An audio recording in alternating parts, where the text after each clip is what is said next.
Kumusta na po ang search and retrieval operation sa Taal Lake, sir? Ongoing siya, very difficult kasi nga maputik. Pero wala eh. We signed up for this. We just have to do this. Sabi ko nga, baka hindi lang nga 6 months abutin to. Basta this will be a continuous operation because these are human remains. Marami talagang dinala dyan na mga dyan talaga dineposit ng mga bangkay for this Sabongero case. Opo. At meron din ibang meron dyan ang tingin namin, meron pa ibang mga crimes na kinumit na maaring dyan rin dispose.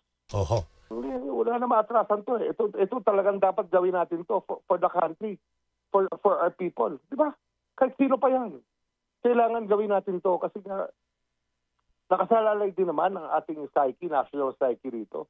Kung ating pag-iisip bilang mga Pilipino na kaya nating harapin kahit sino pa.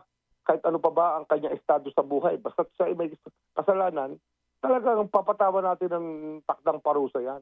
Hindi dapat pinapayagan na gantong mga tao ay makawala dahil marami na silang pera. Opo. Pati mga politikong involved dito? At mga politiko, meron tayong alam na involved. Yung extent lang, kung gaano ka lang kalalim ang kanilang pagkakadamay, hindi pa natin alam lahat. Pero ipinag-aaralan lahat yan. Ngunit sa mga unang mga suspect, sa mga unang napipisil na maaaring gumawa ng krimen, ay halos handa na ang kaso. Ito ngayon ang aming pinag-aano. Opo. Ito ngayon ang aming tinatapos at ginagawa ng paraan para matapos na. Kaya lang siyempre, ongoing to.